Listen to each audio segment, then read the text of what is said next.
I think the research that my team and I do on the ground in villages in China and in Indonesia really speaks very similar things to what you are presenting, and also, maybe we can talk afterwards about potential synergies in our research. What we also find out from having gone to a lot of farming communities in Indonesia, in rural Indonesia, suggests that because they have, like you say, of the 260 million population, of which 60 to 70% of which are unbanked, our project was really looking at the role of digital technologies in promoting financial inclusion. So we shared this at the FinTech Festival in Singapore a couple of years, and what we found is the important role that intermediaries actually play. So a lot of tech vendors, and including my students who have been trained in the Valley, and then they go to Indonesia and then they try to disintermediate and try to build bridges between the financial institutions and the communities. The communities actually say that, look, we don't need that, because we have been using a micro savings model together with the intermediaries for the last 100 years. So say the micro savings model in rural villages in Indonesia is called Arisan. So the Arisan leaders that we speak to, or the Dong team in Vietnam, they don't need this sort of fancy blockchain technology or platform or anything. They don't need anything like that. They just need something peer-to-peer, simple payment transfer, and that's about it. So they say that the whole idea is or one of our findings, and we spoke to the Indonesian Central Bank and the regulators who are trying to sandbox all these different platforms doing the things, and they say that the lesson that they learned was not to disintermediate. The lesson was to empower the intermediaries, was to actually help to digitalize the ledgers of the people that are next door to the communities that they're serving, because they would rather not see. They would trust the loan shark, although the loan shark may be charging 20 to 30% interest rate on top of what their savings, but they would rather do that because that fits within their Arisan model. What they don't want to do is to deal with a faceless bank. They don't trust the banks. They say, look, all you fancy Western solutions coming in to disintermediate, no, we'd rather not do that. So therefore, a lot of my students who have started these nice fintech platforms, they've unfortunately not worked. They've closed down in the last, 2 years. And we've been tracking this for the last 5 years in different, rural villages. So that was something that I would like to add on to what you have already said about leapfrogging and so on. Look, I think there's a couple of really important points there. The first one is, the whole principle of the user being involved in the design and the user having the problem that's being solved. And there's a lot of people designing technology they think will help someone, and then the person doesn't want it or doesn't see the problem in that way. And that's another reason why I think the technology solutions will come out of the emerging markets, because the people will be self-defining their problem.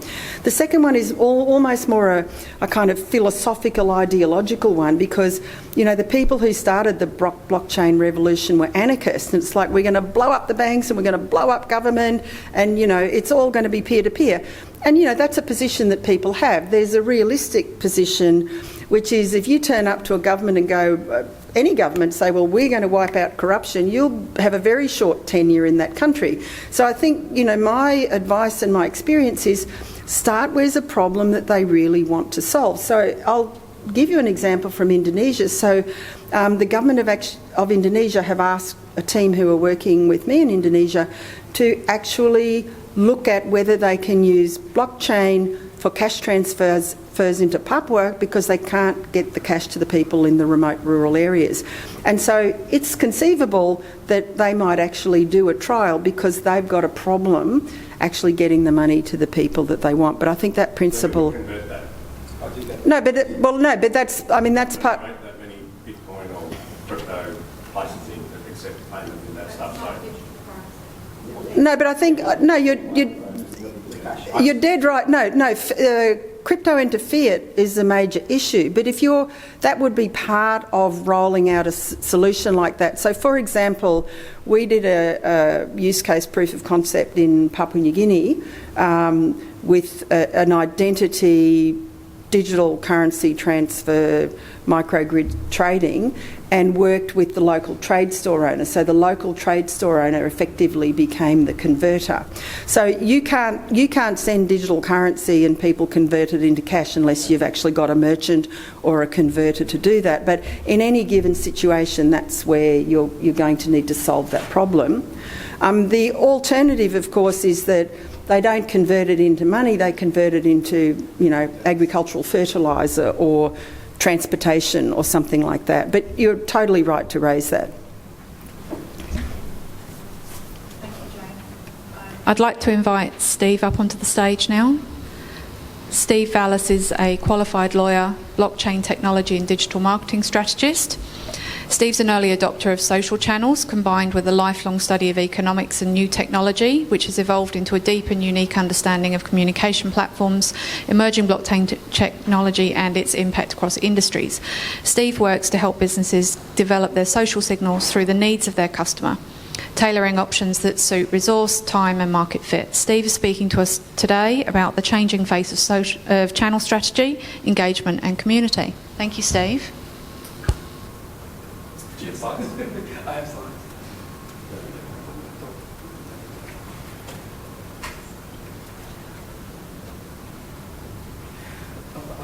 Good job, I'm a techie, huh? It's always the case. I've got a lot of slides. I talk quickly in life, so I've put a lot of slides together to just quickly run through most of these concepts. That's it. It works. We're good to go.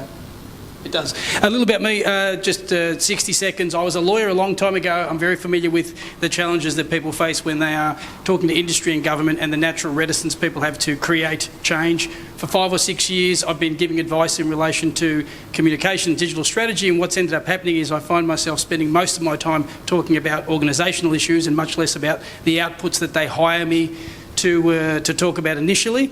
And in recent times, I've become fixated with the blockchain space, primarily because it's difficult, and I like its difficulty.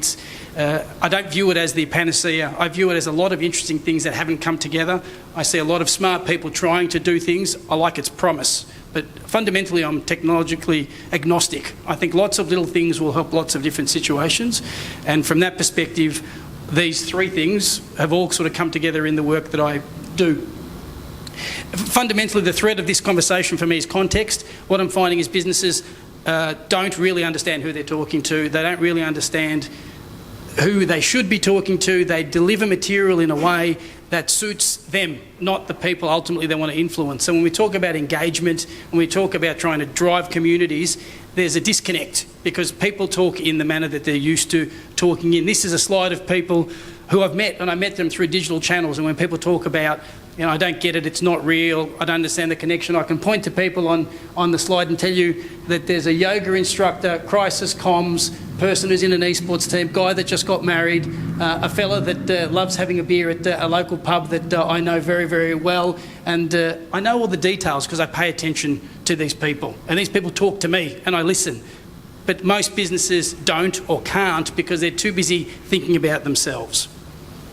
The past in one slide for me: brand, creative, channel and distribution. Life was simpler. You decided who you were, you decided what the message was you wanted to communicate. You were a government, you were industry, you were a business, it didn't matter what it was. You chose your message and you produced material to reflect that, and you distributed that TV, print, radio. That was great, it worked. If you had a budget, you were seen. If you didn't have a budget, you had to work much harder to get attention. Things changed. People have been talking about the attention economy for a long time now, and it's sort of one of these terms that's lost a lot of meaning, but the reality is we're all super busy. Holding someone's attention has become incredibly difficult and is getting more and more difficult. This was part of a TED presentation in 2017. That little yellow line is meant to reflect how much time we have left to allocate. The last part there, the bar that's gone red, is pretty much meant to be telling you your time is now consumed on digital devices. You are doing something all the time. Ultimately, we're at the point now where you need to displace one person or one message in order to fit it into your day. Very few people now say, I did nothing for 7 hours, I did nothing for the last week. They're always doing something. That's what we're fighting for ultimately at the moment. It's can we get in front of everybody else? Google tells us. The funny thing about the Google conversations I have with people is this is the best thing to do for me. Start typing in a word, and rather than the result, pay attention to what Google tells you people want to know. It's one of the best tools that no one uses. Any word you want, start typing it in. If you think it's important and you don't get a result within the first word or two, it's not as important as you think. And some of this information, for me, dictates everything people need to know about their business, their cause, and their community. If it doesn't come up, no one cares. If you call yourself something and people aren't searching for it, no one cares. People really need to get over themselves and understand much more what's happening around them. Clearly the future is voice. Understanding that Google is a beast that makes most of its money from paid PPC advertising. This is not a monetised strategy yet, and yet they know they should move towards it. You will ask a question of your device will give you an answer. Again, the best answer wins. The people who best connect with individuals will win. This is where we're going. It's in plain sight. There are no secrets here. People don't pay attention to what's happened and what's happening. Google will tell you again what works with the platforms. And I'm not saying Google, and I'll come to Facebook and some of these other channels. Effectively what I find is people say, here's a car, drive it in second year, never drive the car as it's meant to. These businesses know what works and they're trying to tell people, but people will consistently, and I'm shocked, and Pete's probably heard it for many more years than I have, you say the same things and you think, how can people not be listening to the thing that we said 3 years ago and 5 years ago? They're telling us what we should be doing if we want to communicate, engage and tell our message. And most of the challenge I find within businesses is not the product, it's not the tech, it's the fact that no one can communicate the message effectively internally for stakeholders, externally for people that they need to be worried about as well. That's the primary challenge before we get to the complexity of the technology that is things like blockchain tech. Here's the cheat sheet, again provided by Google. What do people care about? Be there, be useful, be quick. That's it. Do you want to win? Be these things. Communicate these messages internally and externally. You need to be where the people and the community and the messaging is. Fundamentally, people are still standing on a street corner yelling at cars passing them by, and they're wondering why people aren't engaging. They wonder why communities don't care. And the reason is because they're not where the community is. They're just standing there telling the world what they think the world should find important, but isn't. The next level. This is a world, and again, I always love the fact that people say, I hate the selfie generation, who cares about these sorts of things? I said from Twitter years ago, the reason I care what you had for breakfast is because it matters if you slept in late because you're out celebrating, which matters because you got a new job, which matters because you hated your old job, which matters because blah, blah, blah. All these things are moments that are a reflection of things that have come before. And these channels in the communication strategy say, what's important? And I grab a phone, I'll put the camera mode on and I say to people, I know the most important thing in your life, and I'll show them a picture of themselves in the camera. Because most people want to know how it impacts them, how it impacts their loved ones, how it impacts people they know and care about. And then everybody else is in line. Proof positive in some of these things, some of these metrics, you'll see them all the time. What works as far as content, what works as far as messaging, what works for businesses. Things that give you lists, things that tell you why, things that tell you what. We're serving functional needs. And yet, if you look at most messaging that government industry sort of runs, all they say is, established in 1337, blah, blah, blah. Again, no one cares when you were established. What they care is, can you do the thing for me that I want you to do now? One of my favourite slides. Marketing tech tools. This is a 2018 slide, right? In 2011, there were 150 marketing tools that were on the 2011 version of this slide. This is so comedically bad now. There are this isn't even the whole slide. There are 7,000 marketing tools available to communicate your message, which is hilarious that the biggest growth has been the tools that apparently can get your message heard more widely. You can't win at the game that most people are playing. This is proof positive. This is a great business to be in, convincing people that you can get their message heard. This is why these tools exist. This is Facebook telling us about some of the things that they're targeting. There's the demographic targeting in a brief snapshot. Only some of them, mind you. There's a small fraction of the demographic things that they target. This is what the tools are targeted at. So when we as individuals say, my product's important, I think the world should know, then we say, Facebook can get around that. This is why Facebook has become a behemoth, is because you don't have to be very good at your message. They'll find the people that you want according to the data that you've provided them. If that's not enough, let's click into interests. This is why the tools win. And this is why people are willing to spend more money, commit more time, win. Unfortunately, much like life, sometimes being the nicest person, sometimes having merit as your primary driver means you won't be heard. People are gaming this system perpetually.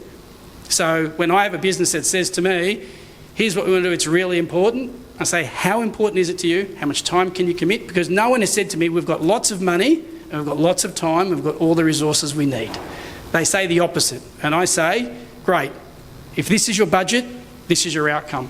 If this is your internal resourcing, this is your outcome. Let's not live in the fantasy that says someone comes in and says, all of these things can be achieved for this, in the same way people say blockchain will solve every dilemma you have in the world. I love this series of stats. 2.2% of content generates basically no links. 2.2% is the only sort of content. That means 97.8% goes nowhere. All the things that you've been told about the way you communicate your messaging, it goes nowhere. You're basically turning a tap on, it's going straight down the drain. That's a bad stat. It's a worse stat. 1.3% of articles generate 75% of shares. Right? So nothing gets seen. But my favourite, 0.1% of that 1.3%, or sorry, total 50% of social shares. 0.1% of what's produced, literally the stereotypical 99.9% goes nowhere. What's everyone telling us about what's important in our business and the communication?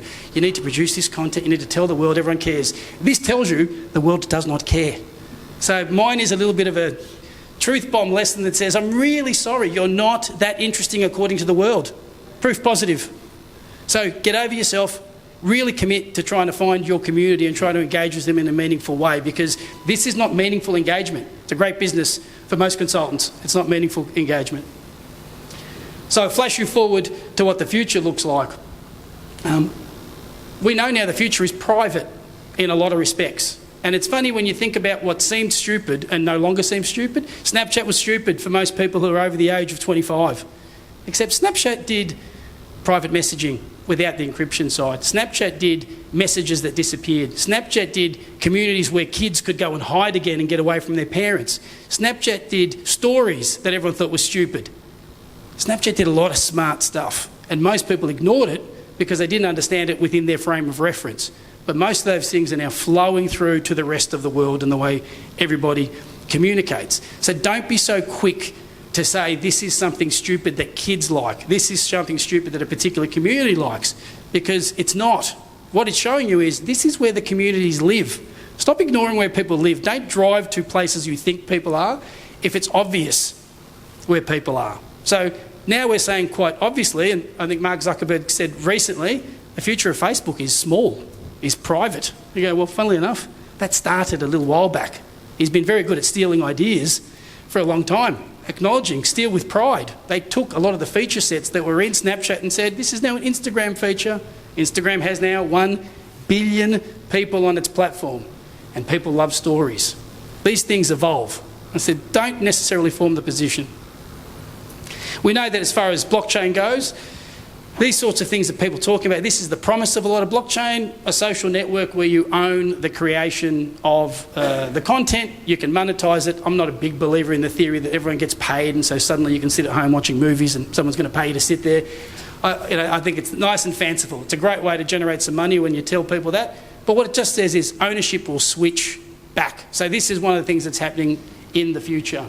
YouTube, again, for most people who are over 35, they discount what it is. It's the second most popular website in the world. People consume this quality. If you want to talk to an 18-year-old about YouTube, chances are they watch much more YouTube than they watch anything else. They learn on it, they find their influences on it, and we say, what's YouTube for? From a perspective of someone who's my demographic, generally they say ads.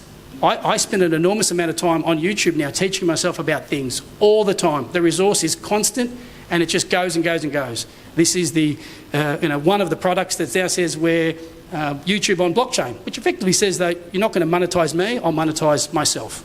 The future of some of this. The solution that is sort of decentralized storage and the way people are going to pull these things, again, it says the networks continue to fracture.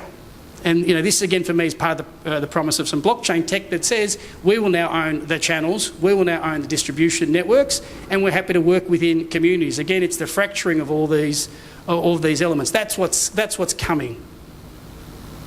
Crypto Kiddies, I always love putting my Crypto Kiddies slide on. I'm assuming most people know what Crypto Kiddies now, but for those that don't, this is cats on the blockchain, because where else would you put cats but on the blockchain? This was a crazy, stupid idea. Someone said a digital cat We're going to put it in the blockchain. Who wants it? Now, at its peak, I think one of the events in the US last year, someone bought a $100,000 digital cat. What, right? So the point of the cat was no one had the cat like your $100,000 digital cat. It sounds ridiculous, right? But here's what came out of digital cats, digital assets, creations that have value. So if Andy Warhol was alive today and decided to create a piece of art and he wanted to sell a digital version of it that was unique, you might think 100,000 sounded like a really sensible price to pay for someone who's viewed well. You know, these things have become standardised very quickly. This led to standardisation of what a digital asset might look like. And for that reason, the cats, which look stupid, are actually a very interesting guide to where assets might go. What do you find valuable? Can you create unique digital versions of these assets? You can see in what people are doing some vision of the future if you look hard enough. And Crypto Kiddies, absurd as it was, is a very good example of what the future might hold.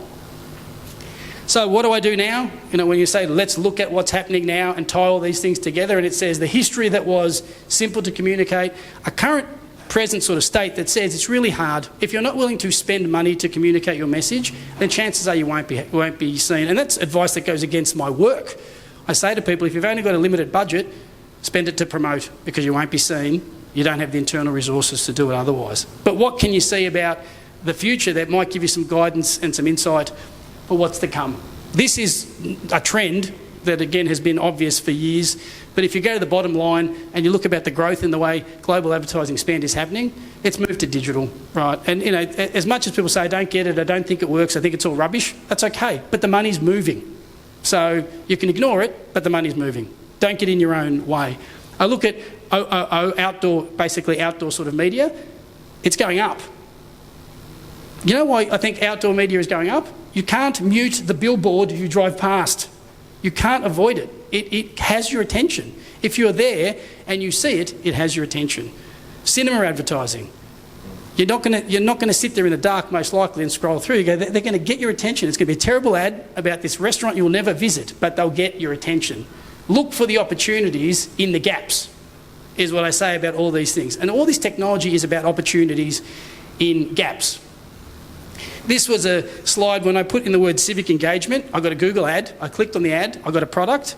This is a product suite for, I don't know what the company was, but for civic engagement. And I look at all of those circles, and I think all of the channels I've mentioned have some capacity to deliver part of this. You know what's harder? Buying this product and getting anyone to care. So I look at it and say, if you think that stories are important, well, Instagram is probably where you should be, and Snapchat is where you started, and you might end up on some other platform. If you're looking about polling and surveys and questions, jump on Twitter and say something controversial. See if people jump on. These exist. That's where people are. This is a hard sell. If I follow someone in that tries to sell this, you won't buy the product, because no one cares. Once you buy the product, you've got to convince me that people want to pay attention. So it's looking for where the delivery channel is best found. Messaging apps. The world is moving to messaging apps. People are moving to private networks. This is what's happening. It's pay attention. Learn these things. Telegram, WhatsApp, all these channels you say. It's hard to know because it's invisible, but there are two things. One, learn to play in that space, but understand that most of those apps want to monetize at some point in time. So they open some of the door, and you might be able to get in front of the people that are in there. But messaging apps are something that requires an enormous amount of attention at the moment. Stories. Here's the reason I think stories are so compelling for people. Because a story is not a single image. It's easy to displace a single image if you're trying to advertise. But if you're watching a story, you're watching a story. You don't choose to stop watching 4 seconds in and then start again 6 seconds in generally. Usually you're looking at a screen. So this is why stories are becoming so pervasive. This is why it's worked from Snapchat through this curve that says, where are we moving to? This is where we're moving to. I don't know how many people in this room know TikTok. Of course, you're on TikTok all the time creating short videos. This is an app that's been downloaded 500 million times. It's in 70 plus countries. You've probably never heard of it. It's basically kids, primarily, creating really interesting videos for kids. But you know what this network is? It's a network that's building influencers. If you want to talk about the formalised, or you watch Instagram and how it's matured, these kids are getting 1, 2, 10, 20 million views on what they're producing. They care about each other. They see themselves in these videos. So because they see themselves in these videos, they want to watch this. Let's flash forward 5 years and 10 years to the communities we're all talking about building and the relationships we want to build. They're going to be raised on 7, 10, 15-second videos. What do you want to serve them up in 10 years? A brochure that tells you about all the product features that you need to be buying? This is what they're consuming now. This is what they know as communications. So be aware of it. I don't expect you to make the videos. Occasionally you see someone of my age making these videos and they're a novelty. I know my context in this room. I'm a novelty if I create the video. I say, look at that dude doing that. That must be someone's dad. He looks like a dick. Now that's what's going to happen. But these kids are there, so it's paying attention to what these channels look like. The egg. I don't know if you've seen the egg. Has everyone seen the egg? The most liked image in Instagram history. It's an egg. Now, if you don't know what happens to this egg, I'm going to ruin the surprise. Here's the spoiler alert. This egg got an enormous amount of attention. It went past the Kardashians, it went past all the people that get all the attention on Instagram, and it just kept going, and everyone got together and said, this is great, whatever they're selling is fantastic. We're so excited about what this product's going to be. We can't wait to see what happens with the egg. The egg cracked. Know what the egg was about? Mental health. They weren't selling anything. They were taking an issue that's important to the world, and they put that behind the egg. And the marketers went, oh, what a wasted opportunity to sell people things. But this was a very engaged community. People waited on it. This is the power of what this looks like. So I come back to context. And the context is, for all of this technology and all the things that we're trying to do, you need to take people with you through this process. So the thing that excites me in a tech sense is actual tech.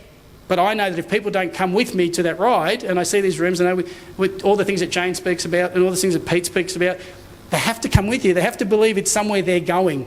And if they don't, they won't come with you. So this is why disproportionately, I think most of our time is spent saying, you know this thing, it's exciting.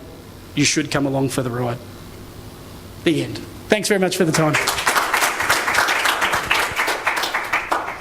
Thanks, Steve. Does anybody have one question? No? Awesome. Okay, awesome. Then perhaps I should invite Pete. No? Yeah, it's Mark Gregory from RMIT. The question in the context is, how do you see the relationship between government and the community moving in the future with the change in the way that the younger generation especially interact? The way it's been and the way it's going is there's just a disconnect. And I think it's reflected in what people view of government. You know, no one's talking about these things. You've got really small pockets of information, but you know where people want to go.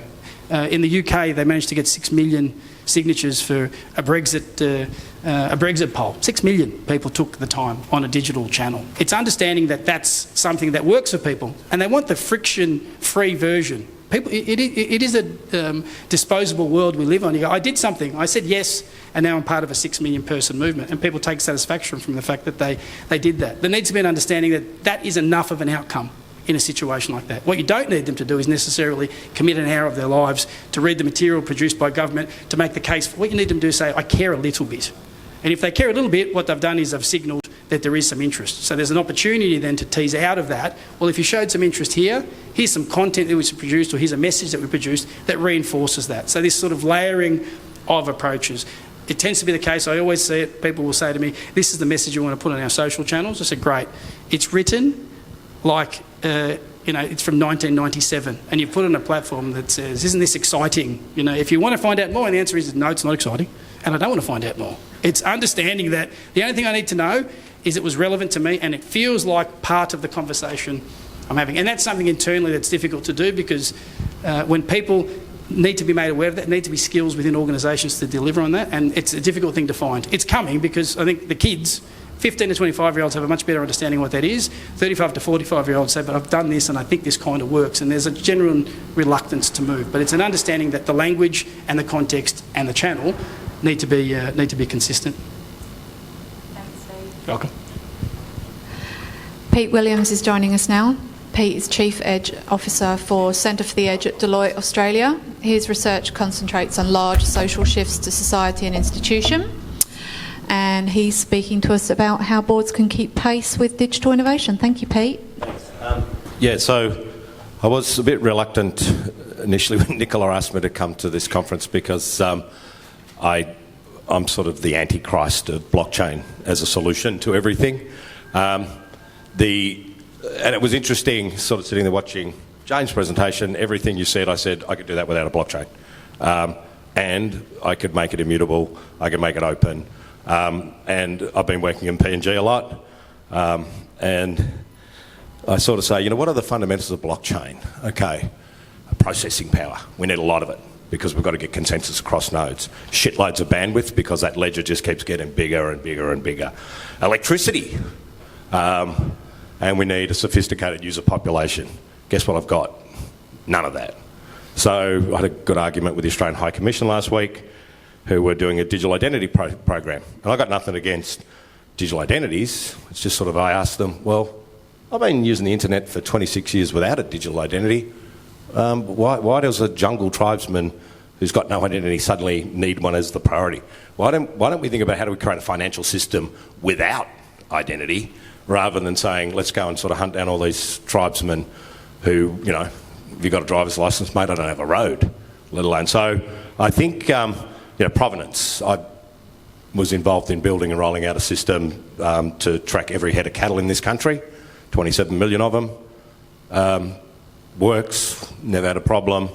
In 2004 without a blockchain in sight. We had an open, append-only database. We had a natural owner. So I think if I replaced every time you mentioned blockchain with open append-only database, which is mirrored in a number of places, and I think the other thing that people don't understand with blockchain was the solution is horribly clunky. It was an impossible problem. Double spend of digital currency without an intermediary was seen as an unsolvable problem. So by combining, Terra hashing, private keys, distributed ledgers and consensus models, we came up with a shitfully wasteful model of doing digital currency, which is spectacular. But the answers to impossible situations do not apply to every simple situation. So it's almost like, that'll preface my view. I have a rap song about blockchain if you want to hear it later, because, I would say, let's forget about, life wasn't changed by the choice of database. Trying to get every head of cattle in this country tagged and have a system, the technology piece was like 3 seconds. Why don't we use an Oracle database? We've got licenses for it for free. Getting 33 peak bodies and organisations and 7 state governments and the National Parliament to change laws to get them uniform, that was hard. So, and has anybody heard of my good friend Melvin Kranzberg, greatest technology historian in the world, in history? Kranzberg's first law, technology is neither good nor bad, nor is it neutral, a la what you said about the anarchy model. So the ideology of the distributed, decentralised model was let's bring down all institutions, and it was in the backdrop of the global financial crisis. And the other point that I also feel about a lot of the zealotry around blockchain is I look at a bloke I know in 1993 called Peter Williams, who went on the internet for the first time and thought this is going to change everything, it's going to make the world so much better, and who sits in has a conversation with his wife in his kitchen, and then walks to the lounge room, open an app and gets an ad for what he was just talking about and saying this was not what was supposed to happen. So just bear that in mind. It's not a religious issue. And the other thing about governance, and one of the things that, has anyone heard of the term technology solutionism? Like there's a problem, technology must be able to solve it. Guess what? Governance is messy. Governance really comes into its own when it's like there's stuff that we didn't expect to happen or we didn't know how to deal with it. And that's where we're using wisdom and judgment. And I can't outsource that to software code, let alone software engineers. I mean, software engineers function over their ethics every time. Software engineers generally aren't philosophers. And I think sometimes we need to bring in both of those things. I saw a quote the other day that said, people think AI is going to be really smart and it's going to take over the world. The problem is AI is really dumb and it already has. So if you look at the 2 planes that fell out of the sky in Ethiopia and in Indonesia, that was AI. And the human factor in that AI was that pilot's taken off on the plane. So he's probably pushed a button or done something at that point and the plane nosedives. He will be thinking, and how do I know this? Because I've got a car with more AI than anything, and I've smashed the windscreen by backing into a tree because they forgot to put the AI for stationary objects when you're backing, like any other thing it can do. But I pushed a button and my car started speeding up and I couldn't stop it. I thought it was because I pushed the button. What it was is I had it on proximity control, cruise control, the day I bought it, and I'd had it on 100 in the 60 zone, but because there was a car in front of me, it slowed down. And I'm thinking, I wonder what this button does. I start pushing it, the car moves out the way. I'm like, the car starts going like, shit, what does this button do? It wasn't anything to do with the button, it was a preset thing. But, and I'm involved in doing some stuff. Say, for example, we're partnering with McLaren Formula One team to use their technology to optimise air traffic control. Will there be humans in the loop? You absolutely bet there will be.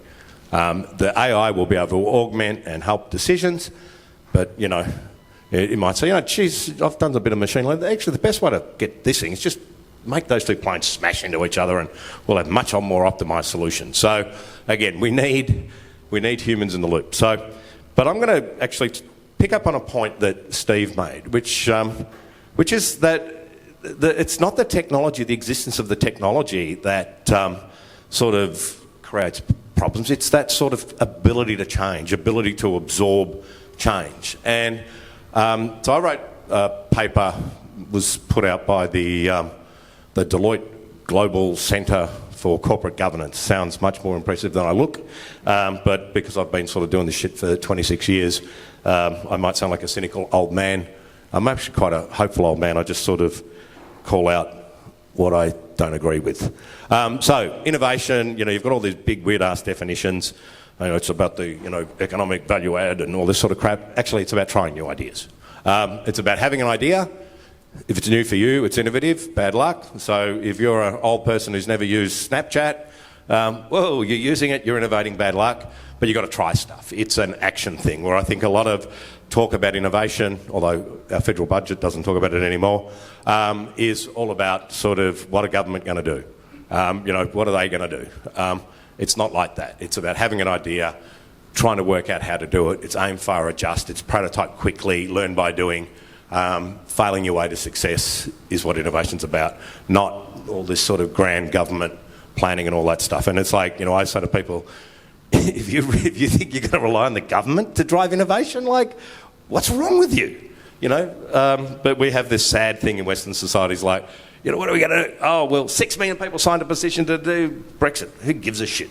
What about 6 million people actually did something? It's like signing petitions, the slacktivist model. So my view in terms of, say, what Steve was saying before about government in the future is it's much going to be more like pick my project. So people who aren't from Victoria, state government ran a thing here. It's like to all communities, if you've got a project that you want us to fund, whack it up on this portal and see how many votes you get and we'll give you some money if enough people like it. So actually empowering communities to take control of their own destinies and providing a level of selection and governance about how that will work allows things to flourish, allows communities to mobilise, and means we don't have to rely on the government to do stuff because they're not good at doing stuff quickly. Cransberg's fourth law, good mate Melvin. Although technology might be a prime element in many public issues, non-technical factors take precedence. If you don't understand that, and you'll be around singing blockchain from the things and everybody will look at you like, what are you talking about? It is social factors that drive technology uptake, not the mere existence of technology itself. You government guys need to take that into account. The other thing that I am seeing out there is that a lot of people who are in governance positions, particularly board people, didn't come from a digital era. They don't have a digital lens to the way they think. They don't think in networks. They don't understand the network model of society. They don't understand that really, in my view, the biggest trend that came out of the internet and hyperconnectivity is the capacity of people to mobilise. The 500 million people who decide we're going to start doing videos, the people who decide they want to buy crypto kitties, the people who want to, use Bitcoin. Again, it's mobilising. That's the big trend. And if we look at governments being overthrown, through the Arab Spring and onwards, the ability of suddenly people to sort of mass mobilise, take to the streets through mobile messaging and or the London riots or the BlackBerry app, which is sort of an interesting history piece. But again, it's I just don't see that capability in many existing organisations and particularly governments. So they will continue to fail. The other thing is they struggle with understanding mobilised cell-based organisations. They think that if I cut off the head or attack that, it'll all fall. But what we're seeing is people, so movements like ISIS, it's an ideology driven by that everybody can get involved. The same as Alcoholics Anonymous. Here's a 7-point plan. Set up a chapter in your local suburb, and off you go. So again, it's sort of not everything's led and a lot of leaderless stuff. The other thing is that we've got to understand is that price performance curve of technology. This is sort of not a rule, it's a law. Price falls through the floor, performance goes through the roof. But what I tend to see in large organisations is they spend heaps of money on technology that's out of date. So big, clunking installed systems and all that sort of stuff. And we see that in processing, we see that in bandwidth. And interestingly enough, the very things that have allowed blockchain to flourish are equally applicable to other forms of database, which actually then make them even better than using a clunky system like a blockchain. And this is, again, this sort of notion is what we're seeing is this notion of connectivity, everything connected to everything. And what we are seeing, though, is a lack of ethical and governance frameworks to actually deal with all this. Somebody told me about, your light globes could get hacked. I'm like, well, if somebody wants to sort of spend the time to come in the middle of nowhere where I live, hack into my light globe and they can turn it off and on, they can change the colours or they can sync it to music if they want. I've got those LifeX globes, so I actually don't really care. But it's sort of interesting, so we've got all this data, but the real struggles of governance are, and particularly in government, is like, hey, you should open your data and give it to it. It's like, you know what, I wouldn't give my data to the guy on the next desk in my own department, let alone make it available to the public. And then that data might say something you don't like. So we could say, we're going to have transparency in government and every government payment is going to be on the blockchain. And and then you're in a corrupt, developing country. It's like, yeah, you wish. So, the other one, land registries, is my favourite. My land title is on the blockchain. I have a machine gun. Okay, you win. So displaced people. It's like, we could go through displaced people, and if we had blockchains in the place, would that change anything? No. They would still be displaced, and you might have an immutable record for a great historical thing of things on a blockchain you can have on a piece of paper, but it does not change things. So again, let's not get too carried away with the choice of database as changing history. The big immutable things that I look at in technology: cloud, mobile, social data. Clomo soda, people thought it was a disease. It's a word I sort of used. So anyway, you can look it up. Cloud technology is a utility. I use this sort of analogy with water. In the old days, if I wanted water, I would dig a well, pull the water up and get a glass. These days I use a tap. Old technology, install it, self-managed infrastructure and trying to get something out of it. Nightmare these days. Technology is utility, turn it on, smashes down upfront cost, because the old days you had to have the infrastructure, all that stuff in place. New days, turn it on. If it works, do it more. If it doesn't, turn it off and find something that does it better.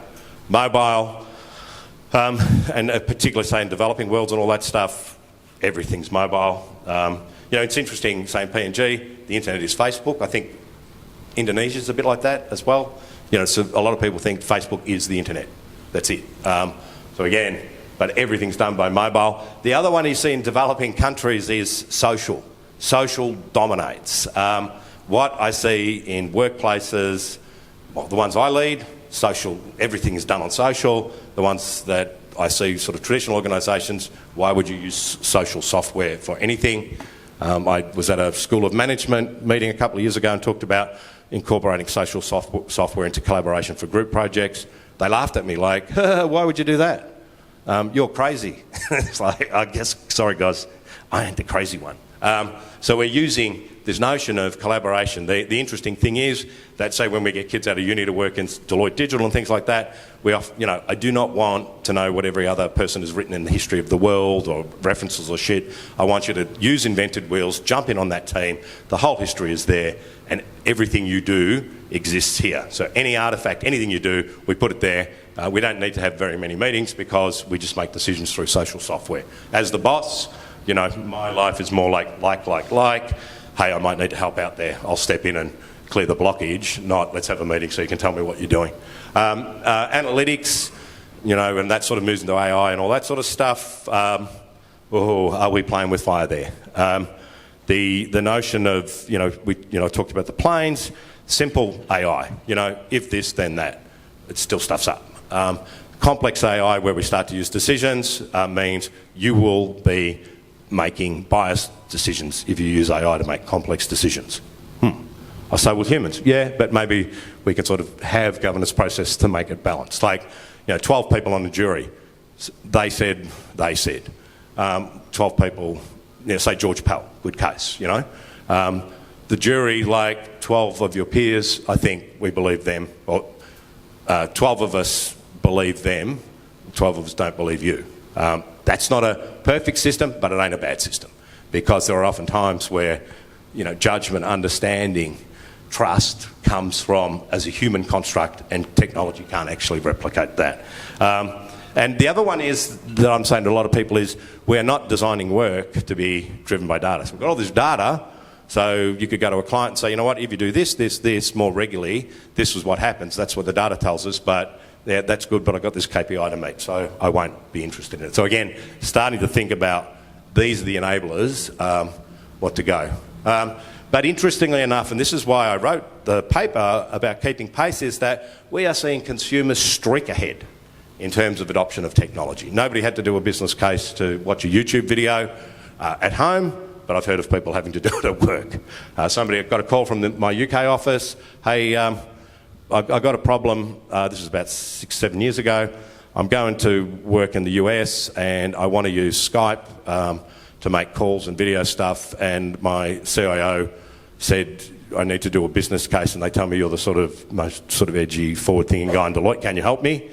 I'm like, you know what, I can't. If your CIO thinks that using a free, richer, better tool to communicate needs a business case versus using a clunky, high-cost way of doing it, there is no hope for you.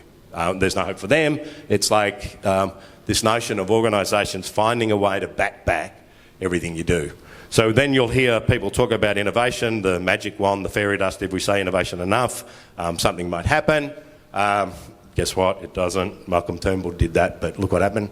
And then you've got the innovation killers, which the governance processes that are used in government and organisations love these killers, because it stops change. The whole sort of, no, we've got a proliferation of chief risk officers and chief information security officers. We've had to go to 2 letters. We used to just have CEO, CFO, COO. Now we've got the marketing person started to whinge, you could be the CMO instead of the marketing manager. Oh, you can be the digital person. Nobody knows what you do anyway, so you can just call yourself what you like. I'm called the chief edge officer because everybody else is called a chief, C something O, bugger that, so will I. But the whole thing is that these people then think the C something O title means I have decision rights. So you can't do that unless you've asked me, unless you've asked procurement, unless you asked legal, unless you asked risk, unless you asked finance. And it's like, this just is like, no, we can't do it. We have put governance processes and people whose jobs are to protect that organisation, and protect it they will. And the easiest way to protect something is if something new comes along that you don't understand, say no. Because saying no means you were never wrong, because you can never be proved wrong if somebody doesn't do something. So what I say to people is, under what circumstances can you go, no, you can't do that. Oh, okay. Well, under what circumstances could you say yes? Well, maybe. So I was on a global call with Deloitte years ago. It was about blogs and wikis, and it was, now blogs and wikis are going to be really important, collaboration, all that, so what we're going to do is ban them. Oh, shit. So I jumped on, created a Deloitte digital blog, and then said, I just set up a blog. Well, you can't do that. Well, stop me. well, global's banned them. Well, stop me. What are you going to do? So sometimes it's like, no, you can't do it. It's like, well, sometimes you just got to do it. Ask for forgiveness, not permission. The other one is if you're an innovator, 3 letters, DFU, don't fuck up. Make small ones, but not big ones. So small moves, smartly made, is what set big wheels in motion. The other one is, Steve mentioned sort of people in their own way. We did a study called Building the Lucky Country, Get Out of Your Own Way. I came up with the title. And I was asked to participate in a project to look at red tape. And I said, I am not going to participate in a publication which says red tape is bad, government creates all red tape, therefore government is bad. I said, why don't we measure how much red tape business puts on itself? Because government is not smart enough to create the Byzantine ways businesses create their own rules and red tape. The factor was about 2 to 1. Businesses apply twice as much red tape on themselves as governments do. So again, it's sort of, we're talking about governance and automating and all that stuff. We are seeing so many rules being put in place, but suddenly when you get into a fast-changing technology environment, those rules which sort of worked okay in things where things were relatively stable, they become useless. And which is the same problem you have with electronic governance, is that when something needs to change in our theoretically decentralised systems, we have long shit fights and then bugger it, we'll fork it. So, we can't agree on the size of a block for the blockchain on Bitcoin. So then we've got, Bitcoin Cash, and then, Ethereum with the immutable thing unless somebody hacks you, and then it's not immutable.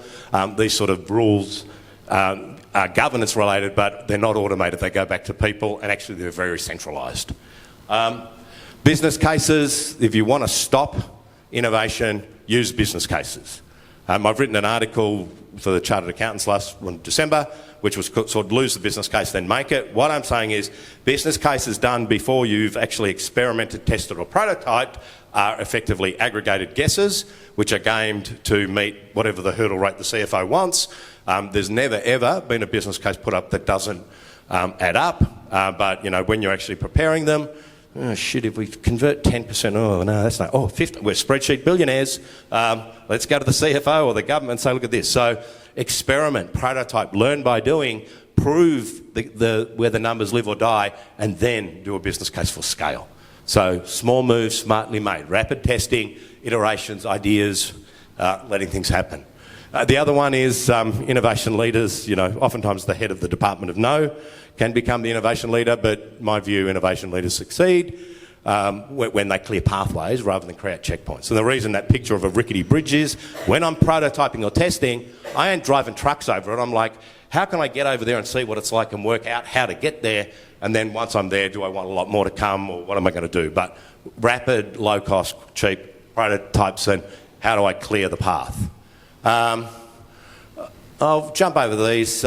This is an interesting one. So, and it's sort of question of governance, innovation, rules, regulations, and all this stuff. So, this kid's Lockie McDonald. He starts work as a grad, and he posts on Yammer in 2012. When they told me to update my Deus, which is the internet profile, they didn't have this in mind. He hacked it, and he made the most beautiful profile in the world, given that the old profiles looked like a bad web page written in Notepad in 1994.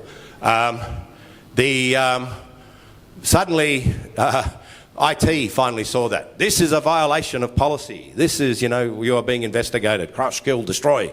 And I sort of jumped in and said, well, why don't we have an open environment where people like Lachlan can improve our systems interfaces? We have to focus on leveraging passion and creativity of people and create an environment that lets them take us forward, other than, you made it beautiful, you made the intranet usable, but you broke a law. Well, hang on, maybe the laws are wrong. So anyway, the Chief Information Security Officer jumps on and says what a waste of time it is for people to do anything that's hacking, which is basically, I'm the Information Security Officer, so don't touch any information. And as you know, most information security officers would ban the internet if they had the opportunity, but leave that aside. And then the big boss comes in and says, I'm very proud we can discuss a topic. I'm concerned about hacking and never condone such activity. What do you do then? you call probably the best chief marketing officer in the country, who actually is the marketing officer in Deloitte, and you say, Red Hill, I'm losing this argument, put some of your wanky marketing words up there and win it back. So Red Hill gets up and says, you know, where was it up there? Oh, hacking is addressing an existing state of imperfection, and we must be. So suddenly, with his words, and then the boss says, what a response. I love that you're away with words, and I'm away. And so then I ring up Lachlan and said, mate, I want you to create an open environment where you guys can hack away to your heart's content. I'll get all the data from the APIs from our core systems. Go. Oh, what's the budget? The budget is you still got a job. And if you did it at home, how would you do it? I'd use WordPress to create the sort of site for things, and I'd probably use MediaWiki to create wikis, and I'd use GitHub to as a code repository, and I'd use MySQL as an open source database. And it's like, why would you do that? It's because they're all free. It's like you work in a firm largely of accountants. What's their favourite prize? Free. Good. So suddenly, out of that, out of a governance problem, we actually created a permissionless innovation system where ultimately IT now manage all their apps and stuff that they build there, because we created a better environment, but we've also created permissionless things. So if somebody wants to, you know, on the weekend go home, build an app and deploy it into that environment, knock yourself out. Don't ask. Yeah. So again, this is governance in the digital era. It's not about sort of saying I've got a simple rule and, you know, I'll prevent double spend of digital currency. Fantastic. And I'll timestamp it. And again, the other question you always got to ask if you want to use a blockchain, is timestamping important? When you find the answer is generally no, you would say, why don't we use an open database? Anyway, so now Lachlan is a manager, front-end developer at Deloitte Digital in London. Deloitte Digital was started here in Melbourne. I was the founder. Employs 15,000 people, turns over $3 billion in 40 countries, probably the biggest tech venture to ever come out of Australia, notwithstanding it came out of an accounting firm. But these are the things. So working with clients, governance models. I was working, I got a call from somebody trying to do a digital transformation. Hey, we're doing a transformation project. We're 2 years and $200 million into a 4-year, $400 million project. Oh yeah, what's the problem? By the time we get to year 3, we probably won't exist. Oh, okay, could you build me a transformational disruptive business model in 3 months, or by Christmas? Oh yeah, it's September, no problem. Everything is the cloud. Your governance model is you clear roadblocks. You're the CEO. Off we went. Worked in the open, agile, used software, rapid prototyping and testing as we went.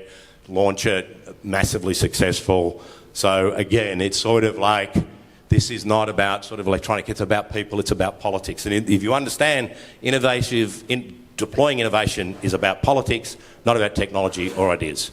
So what should you do? Find the edges. If you're trying to attack core things head on, you'll fail, because the people who, the Department of No and all that stuff will band together. Find somebody with power and sponsorship, with political power to drive things through. Be open and inclusive, but do it fast. So that's it. I won't do any questions. I think we're going to do a panel at the end. So over to that guy over there from My Vote. Dion. No. Oh, sorry. Me.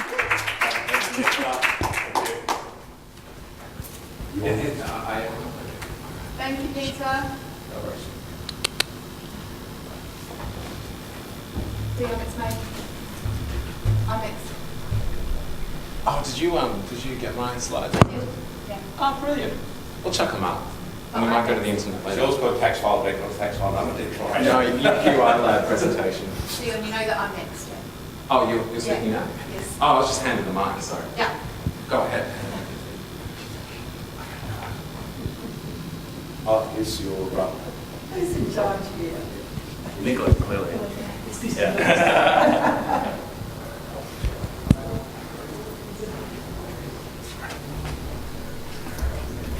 I'm going to try and be quick. I'm aware of time pressures. So my name's Nicola. I'm a trust researcher. You've probably heard something about a trust crisis. This is my baby. This is where I work. I advise people on trust. There are only, as far as I'm aware of, 2 trust researchers in Australia, me and an excellent professor at the University of Queensland called Nicole Gillespie. There are lots of trust researchers in Australia, lots of trust researchers across the world, but only 2 in Australia. So I'm going to go through the central tenets of trust, because there's a big fuss at the moment about how to increase trust in your organisations, primarily because of a company called Edelman that have a commercial data set that have made a lot of money out of saying that there is low trust in the world. So my job is to help you build trust in organisations, help you build trust interpersonally. You probably think that you have a problem with trust in your organisation based off no measurements whatsoever. So I'm here to tell you that you can, first of all, measure trust in your organisation. Indeed, it is my employment that you do so. So how do you build trust in your organisation? There's only 3 things that you need to know. Trust is based on ability, integrity and benevolence. Can you do what you tell the world you say you can do? Do you do it ethically? Do you do it reliably? And does that hold over time? Trust is also situational. You trust your team to do the job they are tasked with, not the job they have not tasked with. You don't go to your accountant and ask them to change the wheels on your car. You don't ask your husband to fix the roof tiles, for example, although he might well be an excellent roof tiler, but his job is to be your husband. And I should refer to my notes.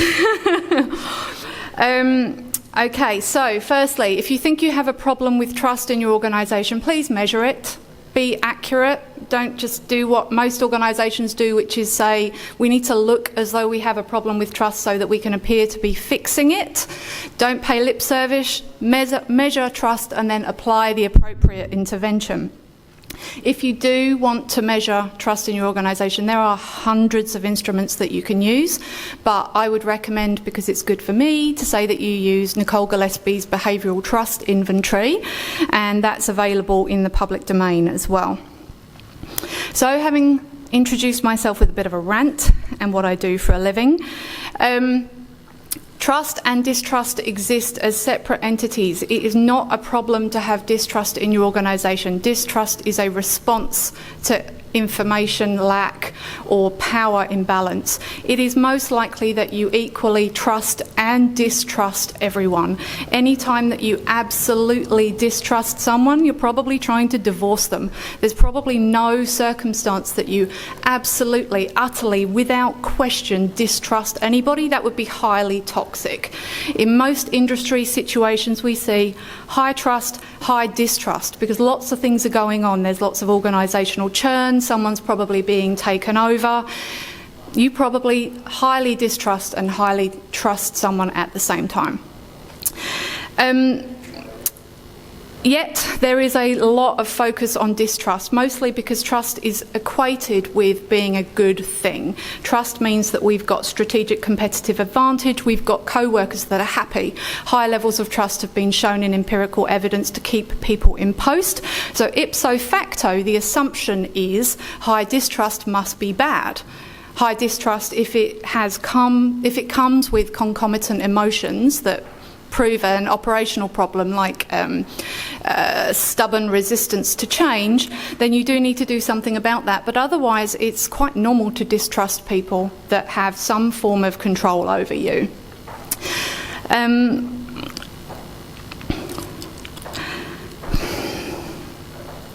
If you do have that situation where you see that distrust is becoming a problem, you have a team member that is becoming stubbornly resistant, research indicates just communicate with them and communicate face to face.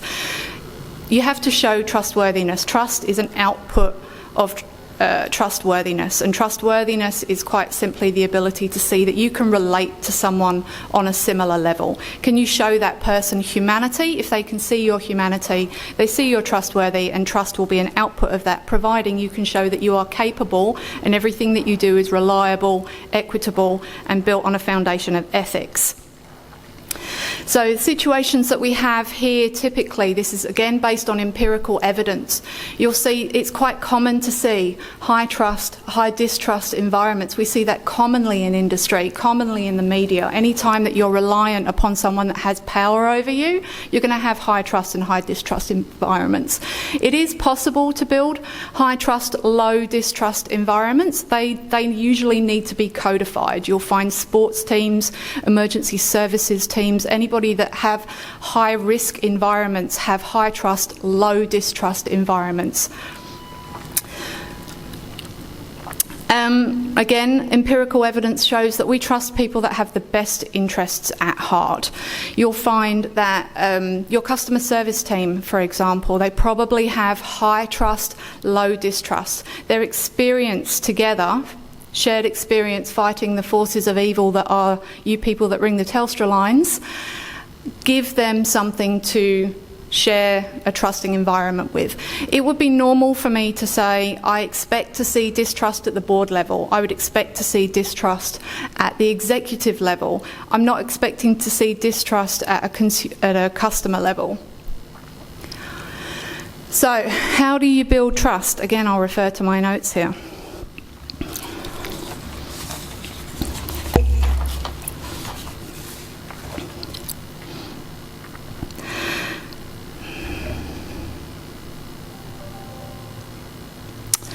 So essentially at an organisational level, organisational trust has been shown to come from interpersonal trust. If you have breached something, if something serious has happened, you have breached trust, your organisation has done something, let's consider a banking scandal, something like Enron, or you have let a plane fall out of the sky, for example, you need to show that you are capable and have ethics at all levels of the organisation. You can repair trust. There is a process to it. Generally, the process is if you honestly think that at an organisational level you have damaged social trust, you need to own up to it fast. Speed is the key. We'll go through what happened with Toyota and a few other case studies in the past, but if you don't acknowledge this within 24 hours, it looks as though you're hiding something. Determine the cause of the violation and admit culpability. Please don't lie in these circumstances. If someone's going to conduct an inquiry, it has been shown that if they find out later, it looks worse for you. Admit the act was destructive, admit the responsibility, apologise, make reparations and restore confidence. Confidence is different from trust. Show that you can do what you have said that you can do. Then impose constraints. Stop the behaviour from happening again and keep showing people that you are able to do what you said that you would do with ethics. So grounded in case studies, we've seen Toyota, for example. Toyota had about 5 recalls due to structural problems. It culminated in 2009 with a Lexus careening through an intersection, killing a whole family in a car. Toyota responded to this by being late with everything. They made belated recalls, belated acknowledgements, belated regrets for the loss of life, which ultimately ended up in the regulator intervening, finding out that they had done everything too late and lied in the public, and imposed a massive fine on them. And generally this was seen because they had a 29-strong male Japanese board. This came down to a lack of wanting to lose face, and it harmed them in the long run. Contrast that with Severn Trent. Severn Trent is a water board in the UK. Severn Trent were found to have 2 sets of performance data, one the real set and one they handed over to the regulator. There was a whistleblower incident that alerted Ofwat, the water regulator, to say that they were running dual accounts. The regulator forced them, when they found out, to pay a $42 million fine in reparations to their customers, and then a $35 million fine in damages. The difference with these 2 cases is that Severn Trent they went straight to the board. They made public reparations, they made public apologies, they revised their code of conduct, they churned their board and their executive committee, and they actually did a senior management roadshow. They took their whole team that was responsible for problems with their cultural values around the country, saying, we made a boo-boo, sorry about that. The consequence of this was 1 year later, Severn Trent won Utility of the Year for recovering their position. So key takeaways before I hand over to Dion. It is possible to repair trust, but please measure it first so you're not wasting your resources. as Pete says, not everybody has all the money in the world to fix this, so do it well. Plus, if you've got certain sections of your departments that are actually performing really well and they are really well trusted, they don't respond well to being told to go on a team building day if they don't need to. The trend in transparency, everyone is talking about transparency now, is not to build trust but to build trustworthiness. People just need to see that you are good at what you're doing and put a face to it. The reason that we're looking at things like decreasing trust in politicians is nobody knows who their politicians are. You can't trust people that you can't see, and political processes are oblique. Of course you would distrust them, it makes sense. Employ the law of reciprocity if you have distrust in your team. Trust to give back trust. It works. And just accept that distrust is natural. It's not corrosive unless it becomes corrosive in practice, and you can fix that. Distrust is not something to be feared but managed. And I won't take any questions right now because there is a panel, but I will hand over to Dion. Thank you very much for listening. So Dion is CEO of UNU-EGOV. He's a qualified lawyer and a social entrepreneur, and he's going to speak to you probably about UNU-EGOV.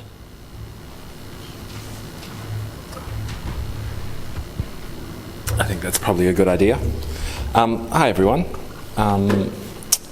Yeah, if we get my slides up maybe. UNU-EGOV, I'll give you the 60-second pitch just so you have an idea of what I'm talking about before I start talking. It's a non-profit, it's a registered charity, and it's a research institute. Its primary purpose is to advance education and enhance democracy. And the way we do that is through a democracy app, which is a direct link between people and their leaders. So this can be applied in a school or in a the sports club, the NGOs, the universities, the unions, the businesses, and obviously we're moving towards local government, state government, federal government. So we've got big ambitions. Yes, let's go to the next slide. Yeah, so who we are. We're a startup. So we started up about 2 years ago, and in that time we've built a prototype and gone through a process of iteration, and now we have a beta out there. We now have 7 versions of our community, and that ranges from a small political party in Australia, a university, union, festival, a couple of educational NGOs, one as far away as Ecuador. And it's very simple for you to create a UNU-EGOV community. At this stage you can't onboard yourself, you have to talk to me, but we are looking towards being able to automate that in the future. Nicola's she's the chair of our research committee now, not head of research. We've just got a new research director, who's Ron Levy from ANU. And yeah, it's volunteer based at the moment. We're still unfunded, but we're getting ever closer to getting that at least of funding. So yeah, largely volunteer based at this stage. The problem we're trying to solve is that in the sort of the political world at the moment, there is a focus on parties and personalities, not on policies. There's a lot of misinformation in the system, and Brexit was a pretty good example of that. And there's a lack of tools to measure public sentiment, or at least we're losing faith in the tools that we have, like polling. And what this has led to is disillusionment and disengagement by the people. I don't use the word apathy very deliberately because I don't think people are actually apathetic. I think if you ask them about politics, they'll say, yeah, it's absolutely, messed up, let's say, or they'll probably use more colourful language. If you ask them what they think about climate change or about the funding for their school, or you ask them about any number of other actual political issues, they will have an opinion and they will care. They're frustrated with the way that the system works at the moment. The Democracy app is a direct, deliberative, delegative and digital democracy innovation. We're crowdsourcing ideas from the audience, from the crowd. So we're getting the knowledge, skills and experience that is inherent in the population, and that isn't really being tapped into at the moment. And it's an information sharing and discussion, ideation kind of tool. And what that gives us for the leaders, and again, remember we're talking about the school principal or the head of the union or the CEO, is informed data, timely data, verified data, so they know that one person equals one vote, and they they're connecting with their communities. So, that's really a bit of, puff. Why we exist, really? I mean, if you're trying to get to the very base of it all, it's about the integrity of decision making. I used to think what we were doing was about trust until Nicola came on board, and actually, pointed out to me that it's the integrity of the decision making process that people are frustrated with. People are over trusting their politicians. They don't trust their politicians. At this time in history, democracy is really at a crossroads, because every year, technically, more people are enfranchised and more people vote in democratic elections than the year before. It's growing every year. And yet, the trust in government is around 20-25% as an institution, and the confidence in democracy as the best form of government is also around that level. So we're getting this real dichotomy happening in our democracies. This is essentially our theory of change. Start in the top left-hand corner. You're not happy about something. You get on your phone and you raise an issue, or you suggest a solution, or you propose an action. We get the real-time results from the engagement. That puts issues on the agenda, and then that filters through to all of the organisations, stakeholders and players that already exist within society. So academics and non-for-profit, social media, feeding the media, and so on. That will have an impact on politicians. Theoretically, we're going from random samples. Conventional polling is a random sample, 500 to 2,000 people, and that's incredibly influential on our politicians at the moment. And what I'm suggesting is we have a direct democracy tool that's going to allow everybody to have their say on issues. If politicians aren't convinced, if politicians lag behind and they don't want to use the data, then the sting in the tail is that we do what Vote Compass does. Essentially, most of you are probably aware of ABC Vote Compass. So we'll look back on the issues that you voted on, the solutions you voted on, and compare them against the parties and the candidates, and give you a recommendation as to who best reflects your views. So that's how we try to cross into the real world, of politics.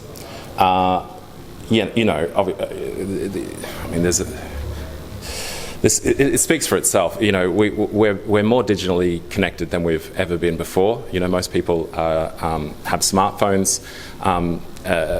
Young people, it's the way that they connect. We have, instantaneous communications. We have access to the greatest library in the history of the world, and we're still really doing politics in the really old way. I still find it kind of hilarious that we're still doing, stakes and pickets outside people's houses, and we're handing out things and waving from the side of the road.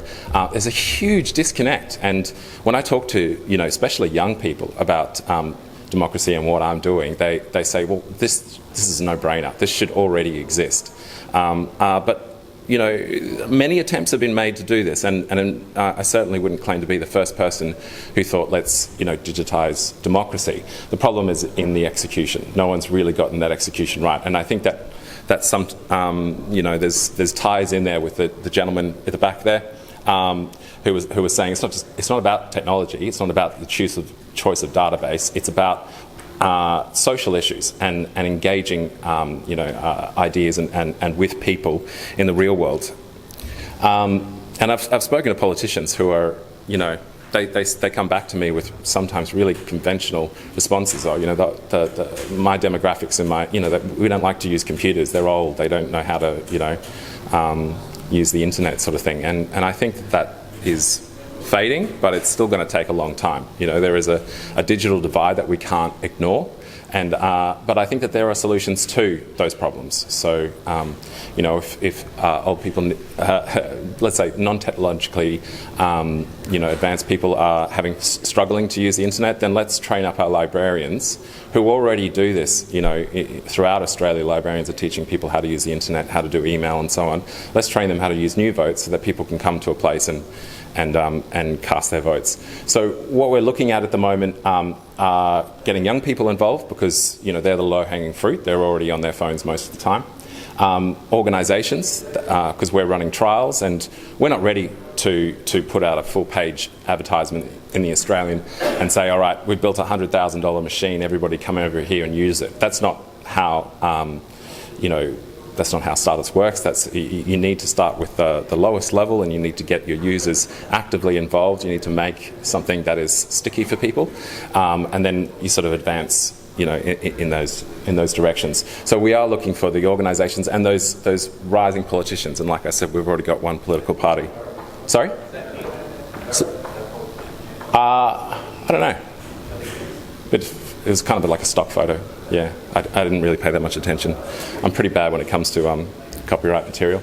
And so our plan at the moment, because we're quite young, we have created our prototype. We've launched at the University of Queensland. University of Queensland, just as recently as last week, said that the UQ Union said that they would adopt UNU-EGOV on a pilot basis to communicate with their 52,000 students. So that's a huge opportunity for us to get in with the target market that we really want.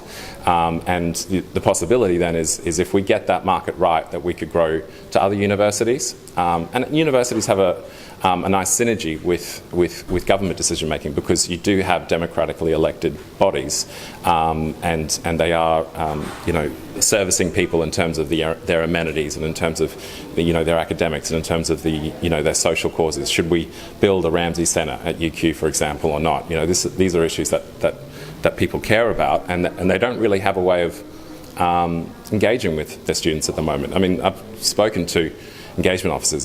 It's woeful. They spend huge amounts of money. They try very hard. They have physical locations, and they try to send out emails, and you get what's the participation rate? 5-10%. So we're trying to overcome that, and the way that we overcome that, and I guess this also resonates with the gentleman in the back, is about empowerment. When I was I think that there's a lot of emphasis on community engagement, and that has become a huge field, and there are a whole bunch of organisations that are the go-tos when a council says, all right, we're going to make a new park, we're going to do something over here.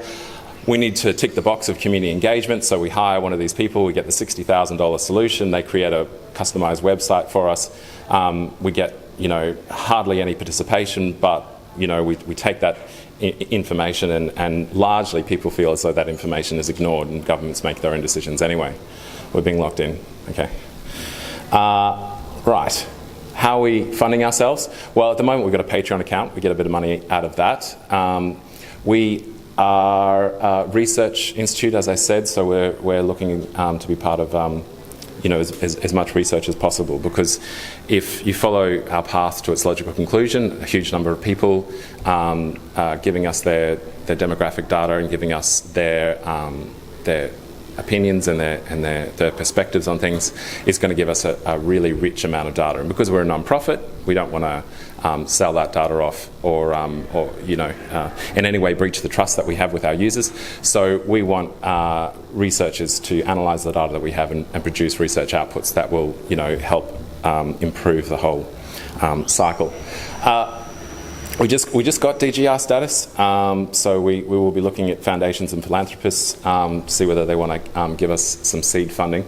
We also have financially sustainable model, which is that businesses and organisations that can afford it can pay us a sort of a subscription fee for the ability to use our services. And governments would be part of that as well. If a government wanted to come on board, they would be paying us a fee. And the research that we come out with, we could maybe make it a bit more layman's terms and have something of a sort of media outlet that would give people insights. What we've done so far, I've been at a lot of festivals and talked it up. I went to the Global Forum on Modern Direct Democracy in Rome, and it was very well received there. We're part of the Future City CRC, which is currently shortlisted. We were meant to hear about it from the government last month, but we haven't heard bad news yet, so no news is good news, hopefully. And we have a really experienced research committee that which Jane is a part of also, and we're looking forward to working with our academics on the projects that they're doing and seeing how we can use the app to get data for them, but also in the future have data for them so that they can integrate that with their work. That might just be a few opportunities that we have in 2019. So Woodford has gone ahead. Flux Party has created a site for the New South Wales election. Australian Conservation Foundation. Okay, there's a whole bunch here, essentially, that have expressed interest, and it's just a matter of bringing them online and them following their internal processes to come through with the confirmation. I will talk about democracy for just a moment, just to be clear about sort of what makes us a little bit different from the other options out there. We have a strong emphasis on direct democracy, which means voting directly on issues. We also have a strong emphasis on deliberative democracy, which is what it sounds like, to deliberate. And that means to look at the evidence that exists, to weigh the trade-offs, to be inclusive, to make sure that all voices are heard, to be respectful, and the best model for this, the most sort of well-known model is the citizen jury. For those Melbourneites probably know about it because you've had a few of them around here.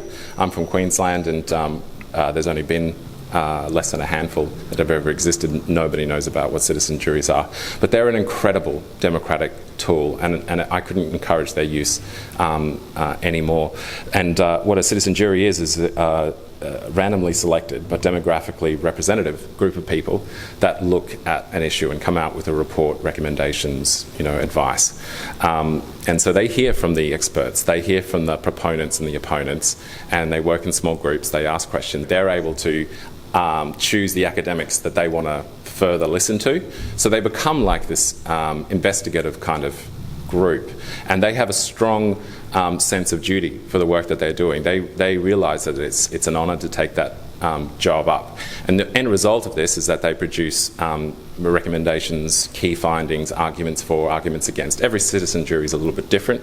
There is no standard version. You can have 20 people in it, you can have 5,000 people in it, and the processes that they follow are all quite different. But generally speaking, it involves the random selection, the stratification, the facilitation, experts on tap but not in charge, and a result that has been in some way confirmed by an authority. So you don't want to just have a citizen jury and have some recommendations and then nothing really happens of it.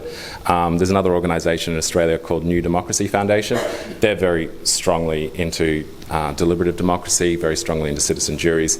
They impanel citizen juries all the time, and they will not ever do a citizen jury unless they have a firm commitment from the government. It doesn't necessarily mean the government is bound to follow every recommendation, but they won't proceed unless there is something strong going on. And New Vote is not just about an app. We consider that citizen juries are a really important part of the process, and so what we are is essentially it's kind of like a funnel. To start at the popular end, anybody can participate. It's grassroots based. Anybody can add an issue, a solution, or an action that they want to see. The top issues rise to the top and are reviewed by a citizen jury. So we're getting that really high quality, unbiased, and balanced information, and then we filter out again. So we make that information available to the people that have voted, perhaps send them a little prompt that says, hey, you voted on this issue, now there's been a citizen jury, do you want to have a look at the information and consider whether you're happy with your vote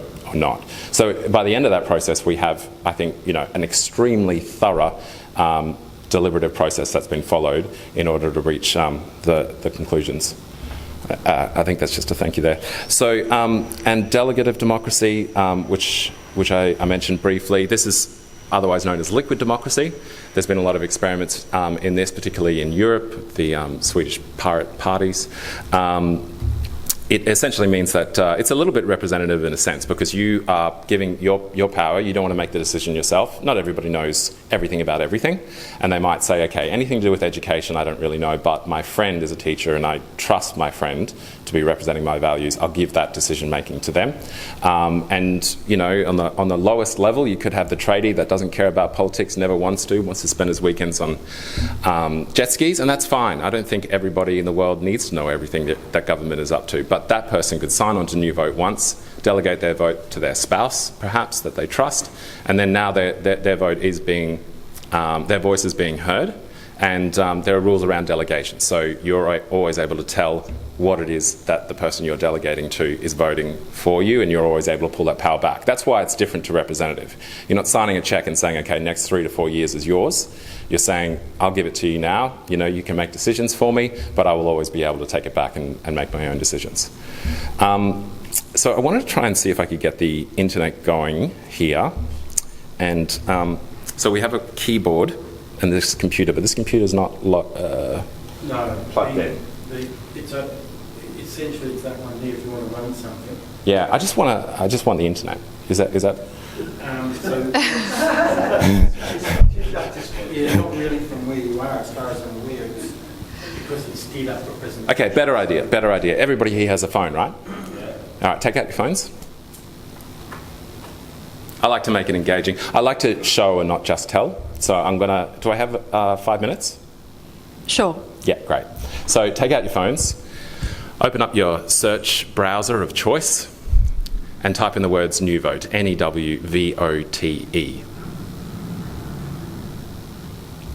And it'd probably be the top choice. It might be the second or third, but newvote.org is us.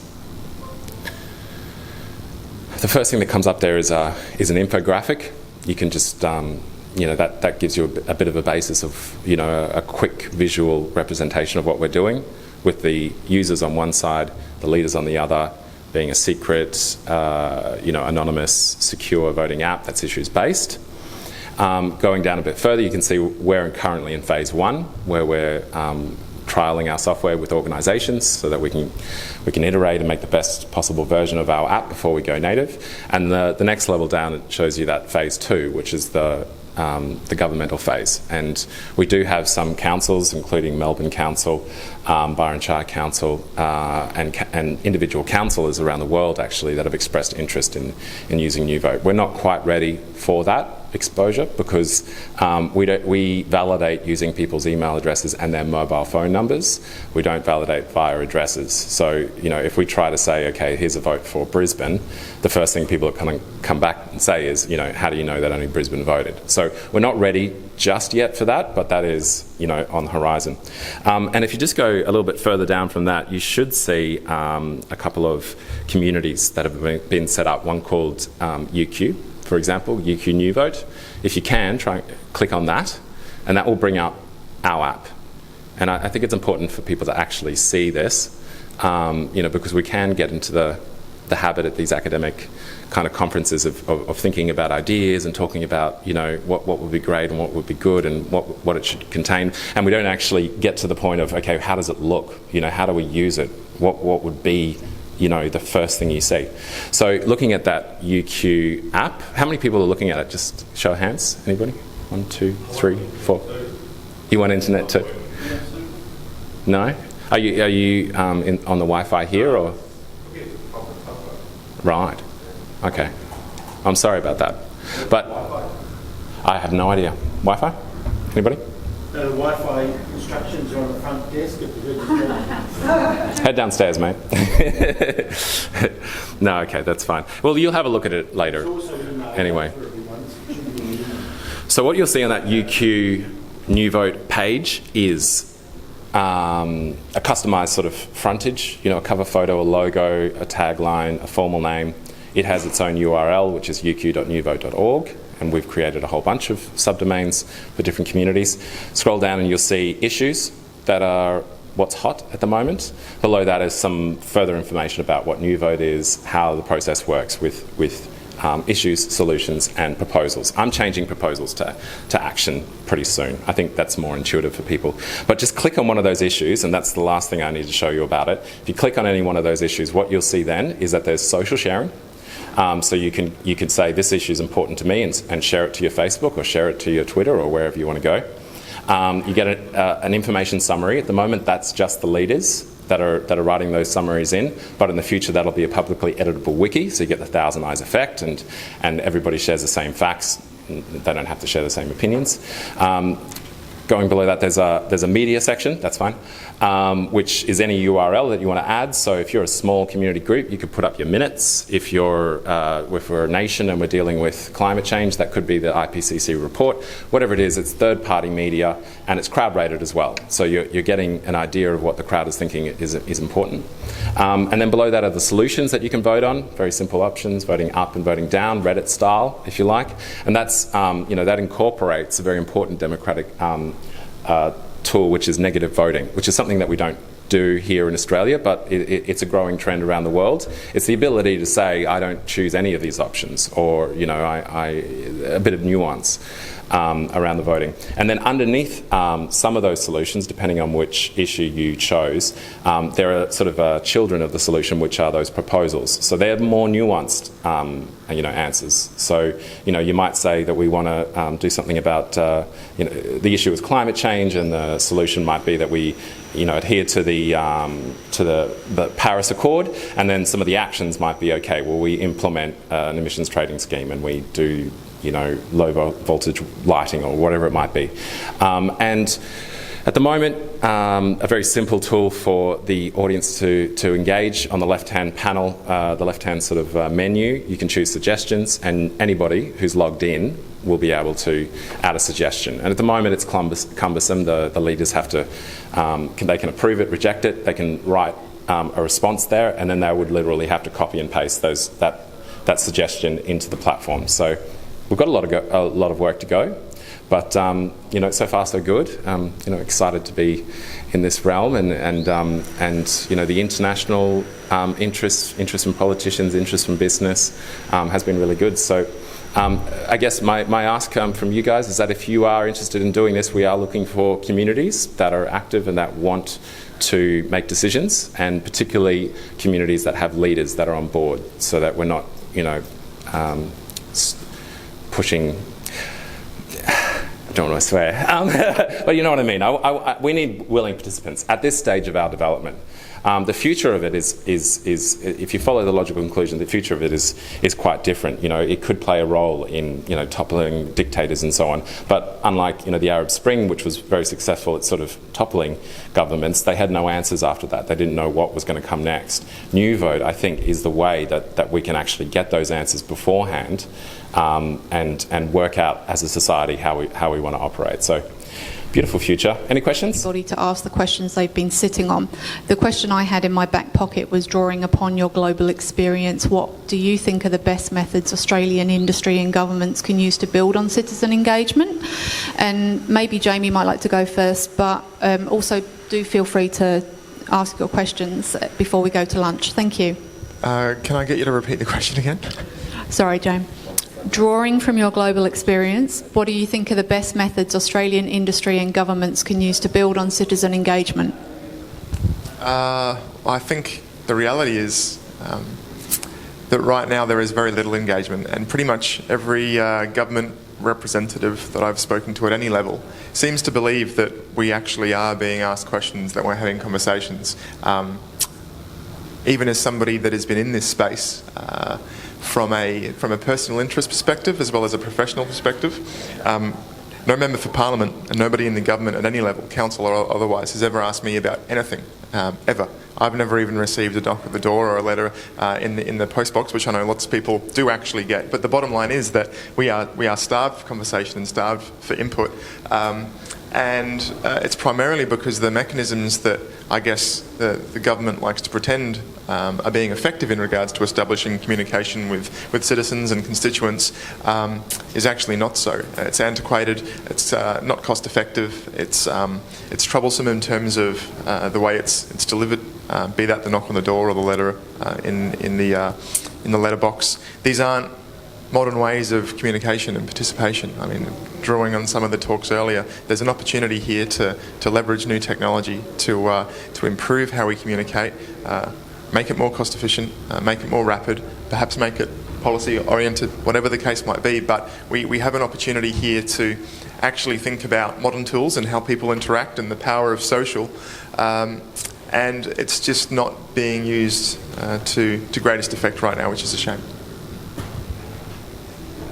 My general view about the technology and the things I talked about before is I think Australia suffers a lot from the fact that we're very much state-focused. The lack of sort of federal oversight and direction, I think, is something that developing countries benefit from. They're able to say from the top down, there's a commitment to this process, and let's push through. I think state by state, there's just a misalignment in relation to what's important and what's not. And Sydney's win is Melbourne's loss, and Adelaide's win is Queensland or Brisbane's loss. That's the challenge I think we face. So when I have conversations, it kind of feels like I'm talking to a fractured view of the world, and that fractured view is reliant entirely on what priorities are within regions. And I think that's one of the real challenges in trying to get some movement. I'm actually contacted by government people all the time. I don't know, you must mix in the wrong circles or something.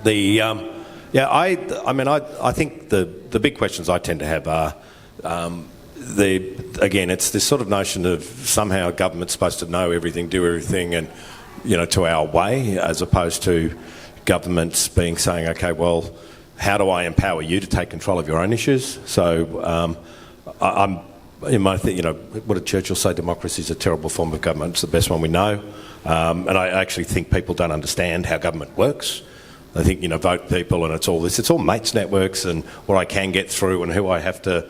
I have to pay you off to get this through. So it's sort of, you design a horse and you end up with a camel because you've got to make all these compromises and all that stuff. So it's not a fast-moving, fast-flowing thing. So you might have impact on policy, but, that's great, but can I actually get that through? So, and then you also have the sort of notion of old school mobs with the money will then do anything they can to pay and lobby and all that stuff. So I think, the state system's interesting because there's a sort of term, I think it's called competitive democracy or competitive jurisdictions, effectively saying that if you've got states competing, that'll actually drive an innovation outcome because the best will, the ones who are doing the best stuff will get the best result. But my own view is I'm a big believer in communities taking action themselves. I've done a bit in disaster management. I've led the rebuilding of one of the bushfire towns on Black Saturday, and I found the best way of working with government was, one, having a community that was talking, identifying its own issues, instead of government saying this is what we're going to do. It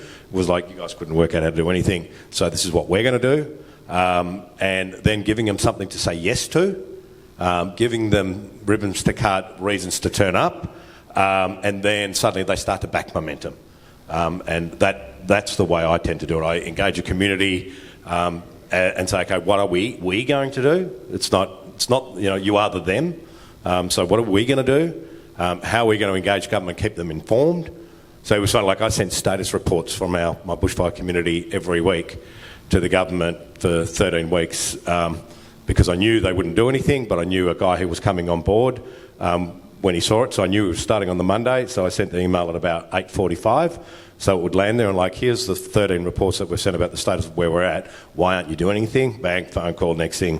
And then the government adopted our model for rebuilding. So it's a bit more like get in harm's way, show a bit of leadership, bring the community along with you, educate your community so that they're actually making decisions based on fact, not perception and fear, and then lead the government and it actually works pretty easy.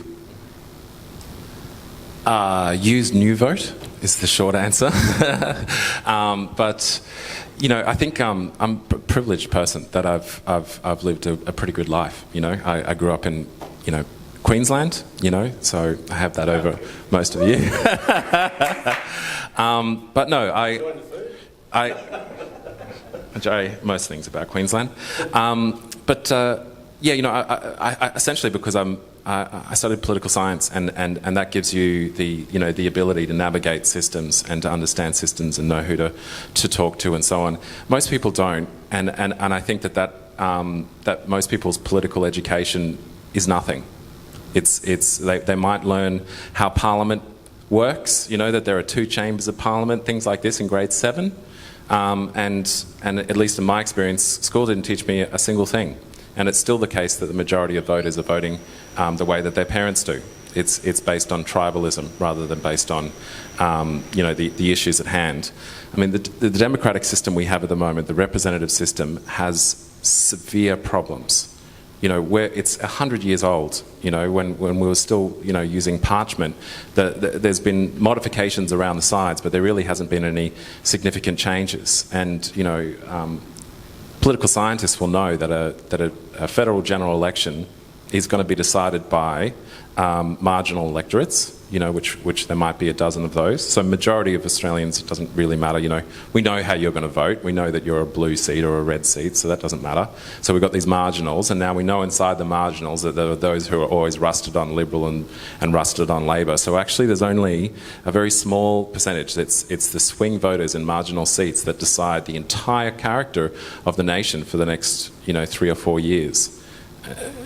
We need to update the tools, and the tools at the moment are, write a letter to the editor. Does political science look at actually how shit actually happens? You vote, wonderful, but how things get executed, because it's not. Well, all that stuff, deals, negotiations. Yeah. I owe you stuffed me up 5 years ago. It's my time for payback. Do you study the backstory? Because that to me is what politics is about. Voting and democracy and all that is a bit of a facade to put people in, but then it's how they interoperate and how the public service will either agree and move or say, you know what, we'll say yes, but just sort of do everything in slow motion until this crazy nutcase goes. Or do you study that? Academics generally not. No, it's the nature of these things is that they're done behind closed doors. So you sort of know about what it kind of is, but you don't actually know the specific numbers and deals. There was a book called Game of Mates, which, if you're interested in this whole area, is worth reading. Well, that's what I mean. I know how it works. Yeah. It's all mates. Yeah. So no, there are a few that. I'm sorry. This is very interesting, and perhaps we can carry this conversation over in lunch. I just want to make sure that everybody feels as though they've asked the questions they've been sitting on before we all go and get fed. That's what I thought. Yeah, and then it'd be great to keep going lunchtime. Yeah. Go get food. What about? Oh, sorry, I was going to ask you a question, but go on. Oh no, fire away, because technically I'm a speaker. Yeah, this whole sort of notion of electronic governance and internet of trust and all that stuff, I sort of, just totally don't agree that it creates trust. It means you can do stuff with people you don't trust. There's absolutely no evidence that any of the technologies that supposedly change trust whatsoever create trust. Yes. Yeah, and because I've been railing against this. They're calling it, I don't know who, probably McKinsey's or some stupid people like that said, oh, it's the internet of trust. And I was like, you're fundamentally ignoring what trust is about. And I like what you said in terms of situational, Well, they're contrasting it against the assumption that institutions are mistrusted. So they're marketing it as these are trusted platforms because the assumption is that institutions are mistrusted. But there's no evidence of the fact that the technologies are trusted in relation to supposedly mistrusted institutions. Yeah, because when we look